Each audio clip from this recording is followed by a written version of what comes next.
Pengajian yang lepas, tuan-tuan, bagaimana kita cerita Khalifah Harun al-Rashid meminta supaya Imam Malik bersetuju untuk diubah balik bentuk Kaabah. Kerana Kaabah di zaman Nabi Ibrahim ada dua pintu, dan di sebelah Haji Ismail ada dinding. Jadi selepas banjir, kemudian Quraisy tak cukup wang, maka mereka buat bentuk macam kita hari ini. Kemudian berlaku kebakaran di zaman Sayyidina Abdullah bin Zubair, yang ketika itu menjadi gubernur di Mekah tanpa persetujuan Malik bin Marwan dan juga panglima tentera dia, iaitulah Hajjaj As-Saqafi. Oleh kerana terbakar, maka dibuat balik bentuk Kaabah seperti mana bentuk di zaman Nabi Ibrahim. Menyebabkan Khalifah Malik bin Marwan jadi murka, mengarahkan Hajjaj As-Saqafi supaya diubah balik bentuk Kaabah seperti mana tok nenek mereka zaman Quraisy, dengan melupakan apa yang pernah disabda oleh Nabi SAW, "Wahai Aisyah, kalau tak kerana kaum kamu baru masuk Islam, nescaya aku ubah bentuk Kaabah ini macam zaman Nabi Ibrahim." Tapi Nabi tak buat sebab takut nanti jadi fitnah. Jadi bila diubah balik, kata Khalifah Malik bin Marwan, kalau aku dengar ini ada hadis, nescaya aku tak suruh diubah balik jadi bentuk macam zaman Quraisy. Sedangkan ketika itu Sayyidina Abdullah bin Zubair telah pun dibunuh. Maka bila naik Khalifah Abbasiyah yang hebat, iaitulah Khalifah Harun al-Rashid, dia pergi tanya pendapat Imam Malik untuk Imam Malik bersetuju ubah balik buat bentuk zaman Nabi Ibrahim. Maka Imam Malik kata, tak payahlah, nanti orang kata Kaabah ini mainan raja-raja. Naik raja ni ada duit, diubah balik. Naik raja ni ada duit, diubah balik. Jadi mainan raja. Tak payah. Ini yang kita terhenti dalam pengajian kita di masjid hari Sabtu yang lepas.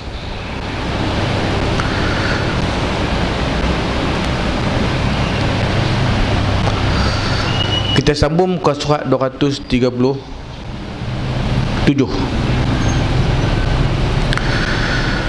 Terhenti kita di paragraf yang ketiga. Selepas disebut akhir zaman, Kaabah akan diruntuhkan oleh orang Habasyah, iaitulah orang daripada Ethiopia. Qala al-musannifu rahimahullahu ta'ala wa nafa'ana bi'ulumihi wa ulum masyayikhihi was-salihin fi dunya wal akhirah. Kata Sayyidina Abu Hurairah radhiyallahu ta'ala anhu mengatakan bahawa Nabi bersabda, yang akan merobohkan Kaabah orang yang seakan mempunyai dua betih daripada Habasyah. Orang Habasyah ni orang kulit hitam, Habasyi. Bilal daripada Habasyah, Ethiopia. Dia bukan masalah putih ataupun hitam, masalahnya adalah kafir. Masalahnya adalah tidak bertakwa. La fadla li arabiyyin wala ajamiyyin illa bittaqwa. Tidak ada beza Arab ke ataupun bukan Arab ke, melainkan takwa. Hari ini kita tengok orang ajam hati mereka lebih lembut. Saya 2-3 hari yang lepas jumpa dengan Habib daripada Yaman. Dia datang. Ni pun saya balik daripada Perlis. Dia kata kat saya, dunia Islam hari ni jadi paksi kejahatan dia adalah Saudi Emirates. Mereka kaya, mereka yang frobok, dan negara-negara yang ikut rosak habis. Menyebabkan apa yang jadi tanah Arab itu cukup mengecewakan dunia Islam. Sepatutnya mereka jadi contoh. Sepatutnya mereka jadi contoh, berkelih sama mereka. Kaya sombong, itu bahaya tuan. Allah sayang orang kaya yang tawaduk. Sayang lagi orang miskin yang tawaduk. Semua tu memang nak cari kekayaan. Sebab itu bahaya. Kita ni bila duit dalam poket, kita rasa kita duit banyak ada 500 ke 1000 lah. Bahaya dia tahu mana? Waktu kita buh dalam bank, kita rasa kita tak ada duit, tinggal RM1, tinggal RM10 dalam poket, kita rasa tak ada duit. Sedangkan dalam bank tu duit kita. Itulah yang berlaku kepada orang kaya. Puluhan ribu, ratusan ribu, dia duk rasa duit tak ada itu. Tak salah nak tambah harta, tapi salahnya bila harta bertambah, dia lebih jauh daripada masjid, jauh dengan masjid, jauh dengan tempat sembahyang. Itu salah. Dunia yang menjauhkan kita daripada Allah Subhanahu Wa Taala. Sebab itu kita sebut Ramadan ni dia ajak kita supaya kita sentiasa bersama dengan Allah. Di antara tarbiyah seumur hidup dalam Ramadan, tuan-tuan cuba senarai tarbiyah seumur hidup, i'tikaf, itu hidup bersama Allah tu kita dah sebut. Yang kedua, istighfar. Bukan nanti bulan Ramadan, tambah 10 hari yang terakhir. Kita tinggal berapa hari dah? Allahumma innaka afun tuhibbul afwa fa'fu anni. Itu jelas minta istighfar, ampun daripada Allah, maaf daripada Allah. Bermakna seumur hidup tu. 3, Quran. Quran pun seumur hidup. Tambah Ramadan, sinonim dia nuzul Quran Ramadan. 3. Yang keempat, sedekah. Sedekah pun semua hidup. Tak boleh sedekah kata Nabi muka benih ataupun cakap baik, boleh menyelamatkan daripada neraka. Dan yang terakhir, hubung silaturahim. Jangan berkeli dengan orang. Jangan putus kasih dengan orang. Cakap betul ya. Orang suka kita, tak suka itu pulang. Yang penting kita cakap betul. Sebab itu Ramadan yang terbaki ni kan, ada masa pilah ziarah mak ayah kita. Pilah ziarah mak ayah kita di mana? Di kubur. Betul ulama tak bertikai. Bila dah tak sedan Ramadan, pakat balik daripada jauh raya, pakat pergi kubur. Yang bertikainya Wahabi je. Sedangkan hubung silaturahim adalah tarbiyah Ramadan seumur hidup. Sebab apa orang tua dulu umur dia panjang? Termasuklah lah. Hak dulu pun terpelah. Hak lah. Sebab dulu mereka boleh tahu adik-beradik duduk tengah mana.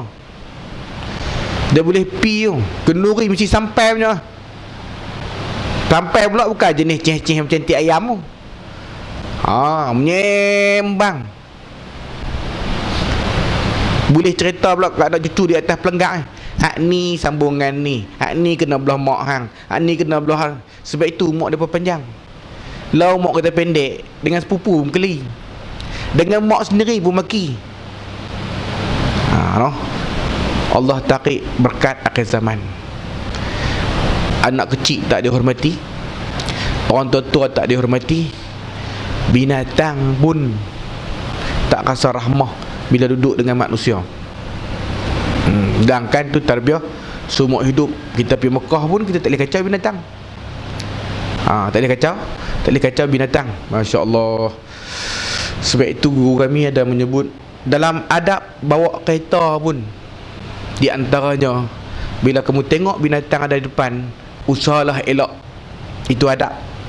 Kalau tak boleh juga, kalau hang pula teruk, itu nak buat macam mana? Dia silap pergi lintas jalan. Tapi kalau umpamanya hang boleh dan berek, tak bahaya, belakang kosong, hang boleh elok kucing ke apa ke, itu hebat. Lain dah lagi kita ambil sembahyang sebelum naik ke kereta, maksudnya kita dalam keadaan wuduk, itu adab. Baca bismillah, doa pun adab. Adab. Kemudiannya sepanjang perjalanan kita ingat kepada Allah, itu adab.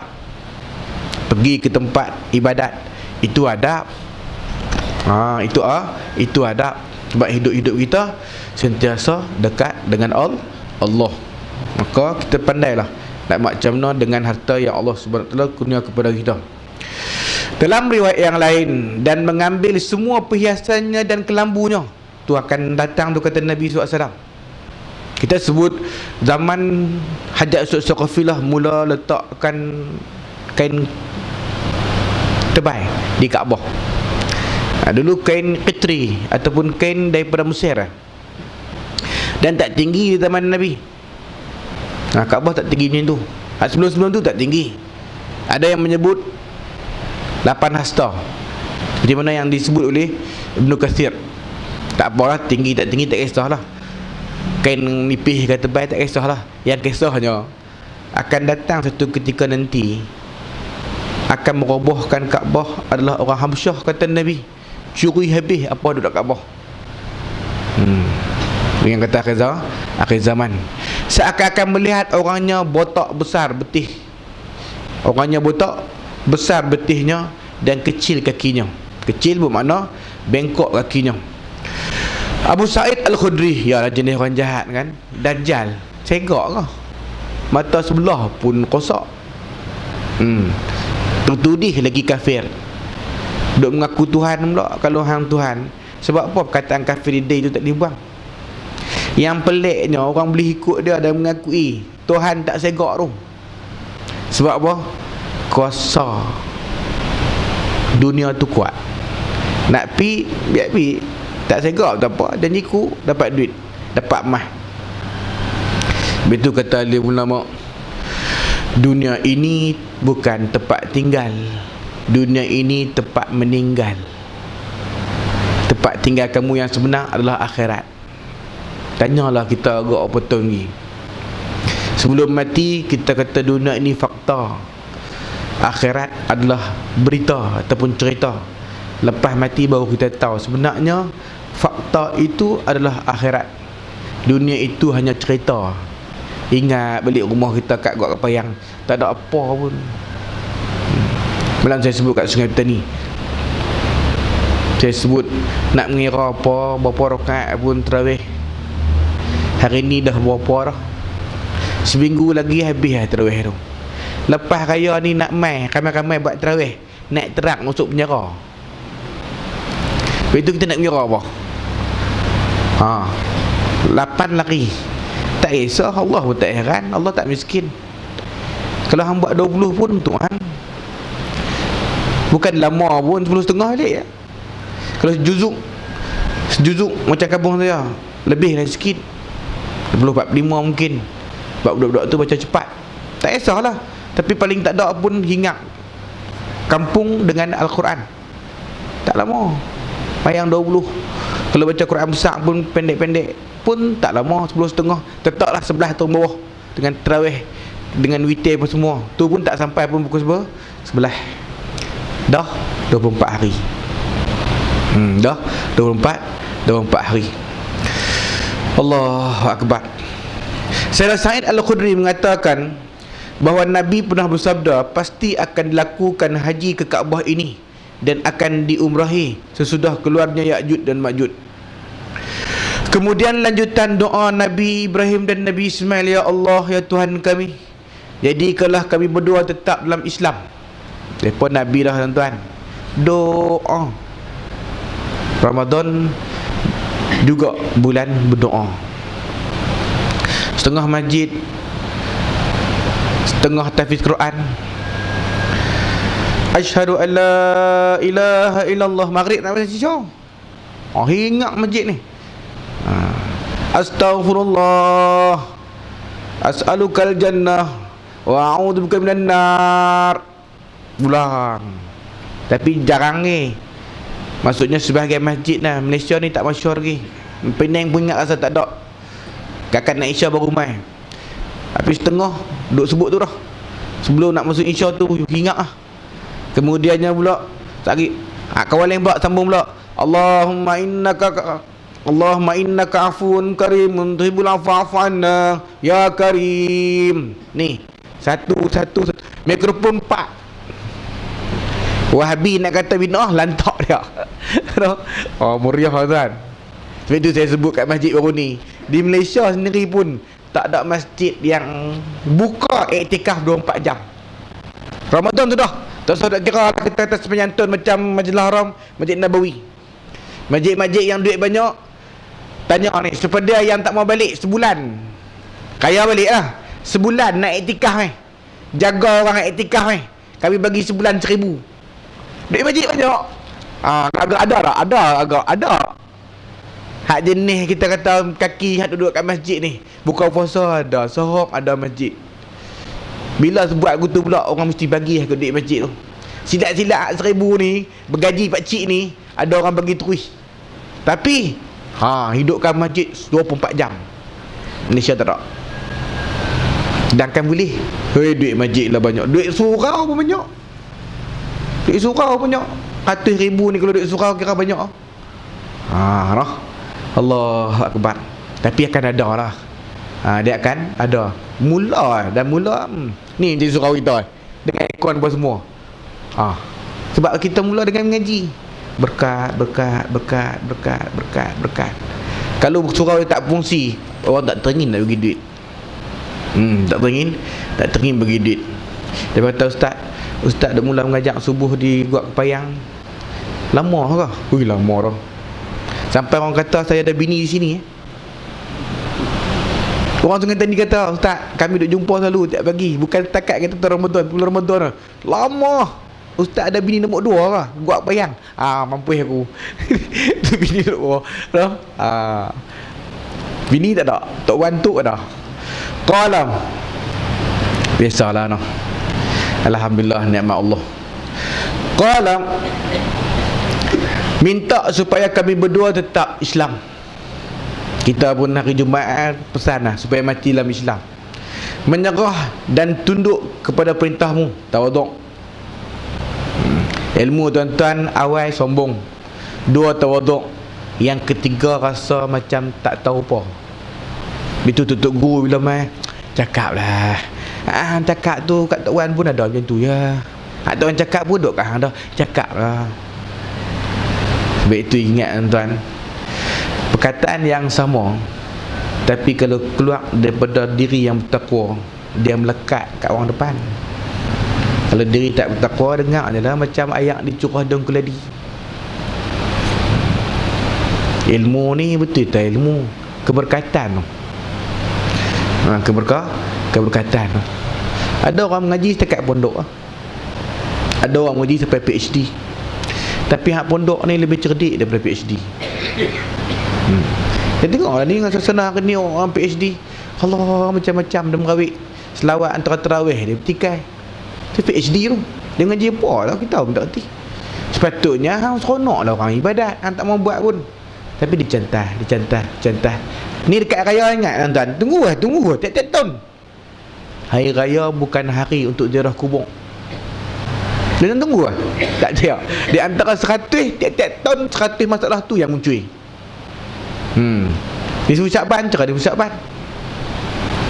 Terawih, cakap terawih. Imsak, cakap imsak. Hak penghujung, tuan-tuan tunggu lah. Bak ziarah kubur hari raya. Sedangkan muka ada dalil hadis yang kata haram pun. Saja dia ada duk, maksudnya duk mengacau seorang-seorang. Qala, taat, patuh permintaan Nabi Ibrahim dan Nabi Ismail, dan ikhlas kepadamu. Demikian pula turunan kami. Ikhlas kita sebut no. Kalau sikit pun akan jadi banyak. Tanpa ikhlas, banyak pun tak dapat apa. Sebab dia bukan hukum matematik. Dalam sudut tasawuf, bab musyahadah.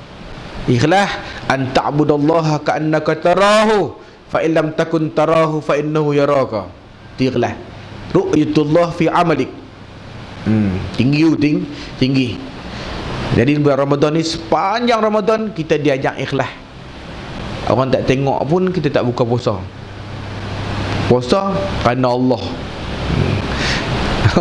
Tu yang kata tahu, ada orang puasa haram tak sembahyang. Boleh buat kan? Ada yang sembahyang terkali pula tak puasa. Ada yang haram tak sembahyang, haram tak puasa. Sembahyang kaya dia mai awal. Masing-masing kan? Masing-masing. Bab sembahyang ni juga bab sembahyang. Sebab itu Allah sebut alladzina hum an salatihim sahun. Ada alladzina hum fi salatihim sahun. Beza. Kalau Allah turun ayat alladzina hum fi salatihim, kosong habis kita. Sebab apa? Lah sembahyang kita semua bukan khusyuk. Sekejap lagi aku nak pergi market ni.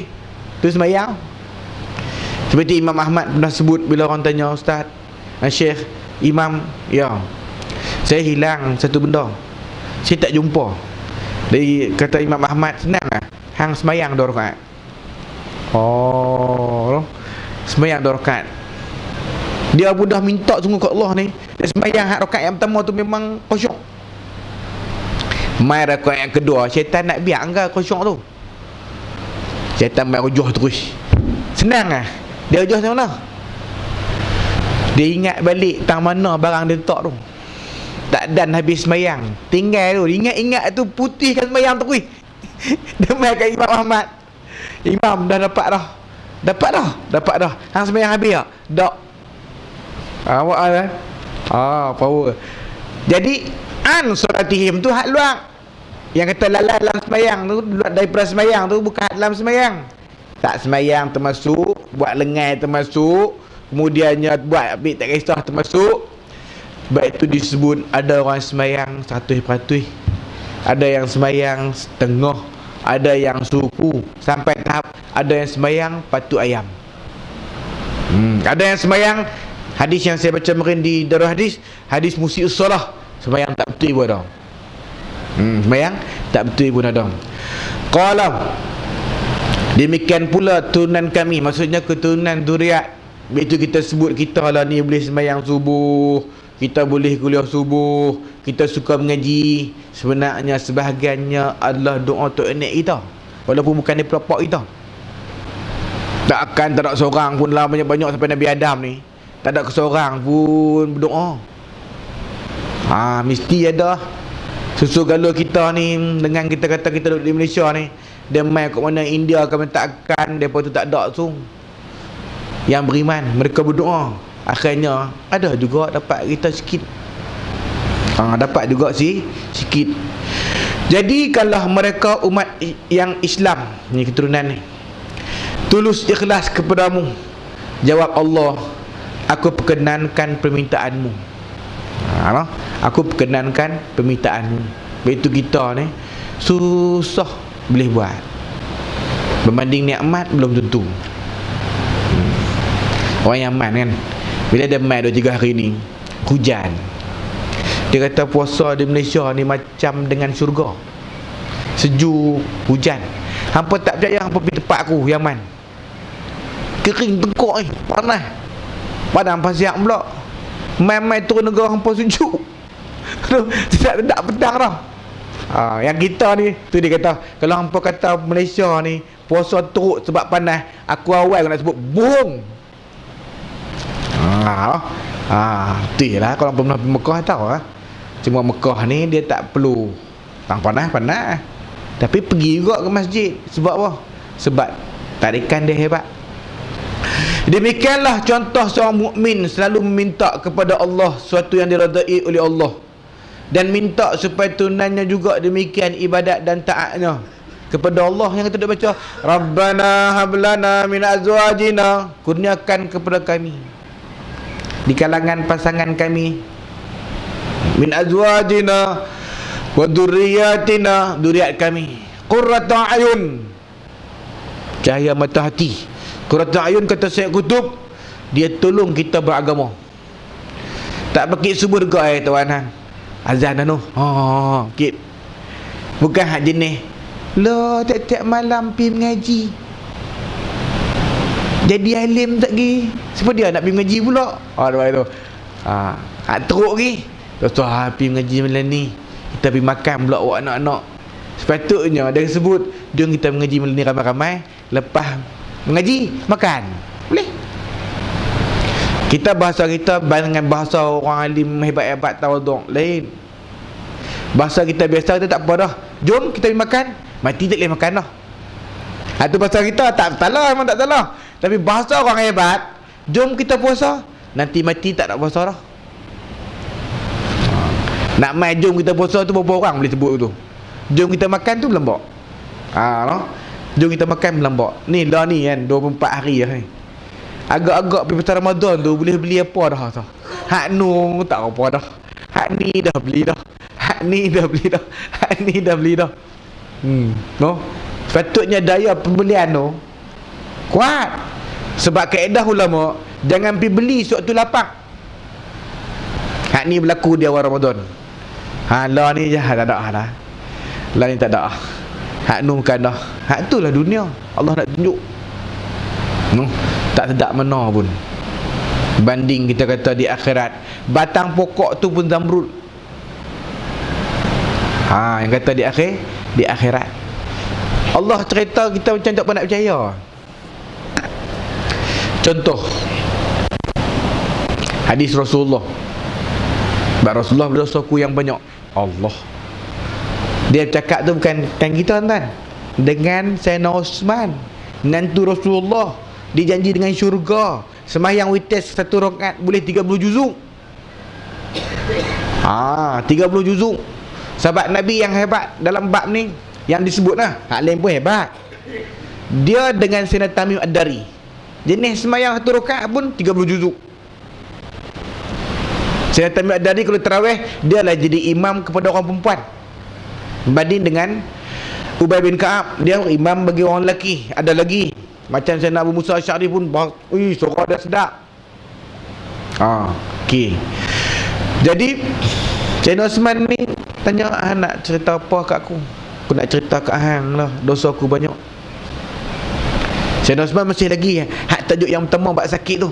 Hang harap apa? Maksudnya harap aku nak pergi cari doktor ke? Macam tu lah. Apa yang hang harap? Aku harap rahmat Tuhan ku. Sayyidina Osman masih lagi hasrat dia ni, nak tolong ni. Hang nak suruh pergi cari doktor ke? Dah tak mau sebut doktor.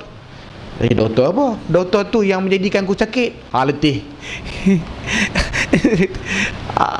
Okey, tak apa. Dah sakit tahu orang firasat kan. Tuqih. Tuqih. Disebut aku ni nak bagilah sikit harta aku kepada hang. Sebab hang ada anak-anak ni. Sebab apa hang nak bagi aku tak perlu, aku nak mati lah. Nu anak perempuan ada ni. Anak perempuan ada ni. Hang tak usah takutlah anak aku tak ada makan. Kerana aku pernah dengar daripada Rasulullah SAW, siapa yang baca surah Waqiah tiap-tiap malam, lam tusibhu faqah abadan. Siapa yang baca surah Waqiah tiap-tiap malam, dia tak akan kena penyakit papa. Papa bukan macam sampai tulang pendek pun tak ada, baju pun tak ada, telanjang bukan macam tu. Apa yang Allah bagi dah cukup. Itu orang kata kaya.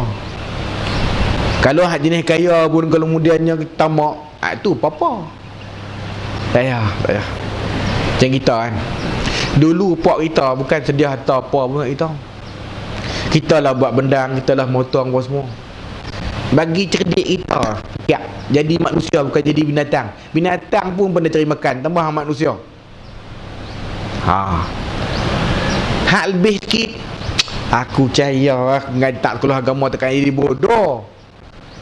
Hak lebih lagi, hafal Quran. Kalau tak pun Quran boleh baca. Dia baca Quran tu dah rezeki maya. Macam kita kerti semayang, mati mak apak kita kerti semayang, tak susah dah. Kalau nak kata, ni Nabi kata, sebenarnya yang baca surah Waqiah dia takkan apa-apa. Macam orang kata, kalau tak usah, ada tu. Kalau tak usah nak kaya, dia nak kata seperti dia tu. Bermakna yang dia boleh baca tu pun dia dah cerdik dah. Hak tak cerdik ni macam kita baca ke haram 24 hari Ramadan. Tuan-tuan yakin tak ada lagi yang tak pernah buka Quran? Kita hak tak buka pun dengar enggak Quran mengaji. Pakai hak Ustaz Yusuf baca sudah lah. Pakai hak tu sudah. Tak apa. Kalau tak ada buka apa. Tinggal lagi 6 hari 5 hari kaya. Noh. Allahu Akbar. Sebab itu orang dulu dekat habis Ramadan ni mereka mereka menangis. Duduk sana menangis. Kalau kita tengok mereka, kita kata orang gila.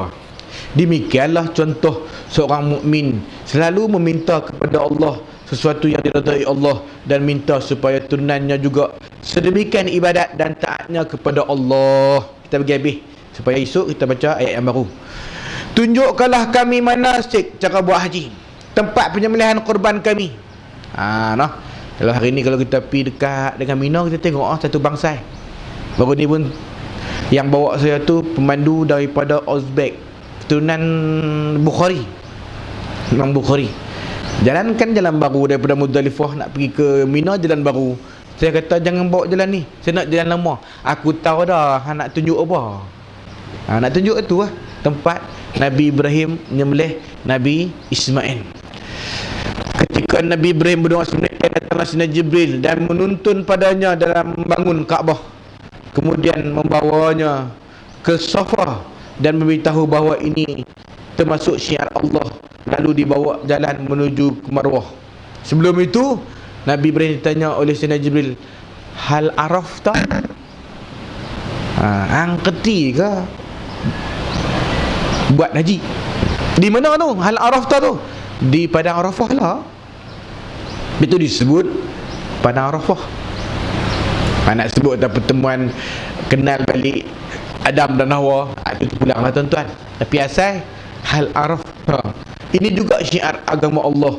Kemudian membawanya ke Mina, dan ketika sampai di Aqabah, ia melihat iblis berdiri di pohon. Itu Aqabah. Bila sebut kata Jamrah Ula, Jamrah Wusta, Jamrah Aqabah, tu semua tempat iblis duk cegat lah. Dia kena lima tu situ. Maka Jibril berkata, bacalah Allahu Akbar dan lemparkanlah. Maka lakilah iblis ke Jamratul Wusta, daripada ula pihak tengah pula wusta. Maka Jibril takbir. Maka Jibril takbirlah dan ditemparkanlah ia. Maka laki pula ke Jamrah utama juga yang telah dilempar oleh Nabi Ibrahim. Memang tujuan iblis ingin masuki apa-apa dalam ibadat haji, tapi tidak dapat. Kemudian Sayyidina Jibril membawa Nabi Ibrahim menuju ke Arafah. Lalu Sayyidina Jibril, sudahkah anda mengetahui semua yang telah tunjukkan itu? Hal arafta, perkataan bahasa dari sudut PL Madhi. Ni dah tunjuk semua dah. Dah tahu dah buat haji. Allah, diulang pertanyaan 3 kali. Lalu Nabi Ibrahim menjawab, ya. Dan ketika selesai daripada tempat-tempat jamrah, dibawa dah ke Muzdalifah, kemudian di Arafah. Demikianlah riwayat Abu Daud dan Ibnu Abbas. Nanti kita akan baca pula Rabbana wab'as fihim rasulan pagi esok insya-Allah. Bismillahirrahmanirrahim. Alhamdulillahirabbil alamin. Bismillahirrahmanirrahim. Rabbana anfa'na bima 'allamtana, rabbi 'allimna alladhi yanfa'una, rabbi faqihna faqih ahlana wa qarabat lana qatra unsa wa dzakar.